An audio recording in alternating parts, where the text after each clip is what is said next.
बपदेवः नाम कश्चित् शिशुः पठनाय पित्रा गुरुगृहं प्रेषितः। स प्रथमतः व्याकरणं पठितुम् आरब्धवान्। बपदेवः स्थूलबुद्धिः तथा परिश्रमकातरश्च। पाठे तस्य अमनयोगम् अवलोक्य सहपाठिनः तम् उपहसन्ति स्म। सहपाठिनाम् उपहासप्रसङ्गं स गुरवे न्यवेदयत्। गुरुस्तम् उक्तवान्, वत्स, तव कृते मम महान् यत्नः विफलः यातः। यदि इच्छसि तर्हि अन्यविद्यालयं गृहं वा याहि।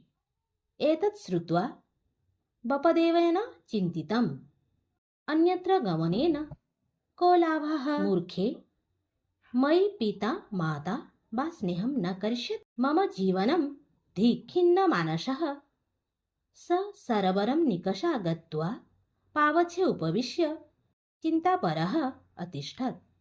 तदा केचन स्त्रीजनाः जलं नेतुम् आगताः। ते जलपूर्णघटान् पावच्छान्तर्गतेषु गर्तेषु अस्थापयन्।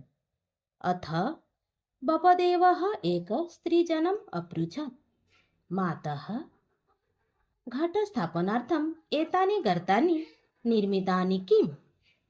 नहि नहि वत्स, घटभारादेव क्रमशः गर्तानि जातानि इति स्त्रीजनेन उक्तम्। एतत् श्रुत्वा बपदेवः विस्मितः अचिन्तयत्, सुकठिनः पाषाणः यदि मृत्तिकापात्रेण क्षुण्णः तर्हि स्थूलबुद्धिरहं कथं क्रमशः व्याकरणम् आयत्तं न कुर्याम्। तदारभ्य सः व्याकरणं पठित्वा प्रवीणपण्डितरूपेण प्रतिष्ठाम् अलभत।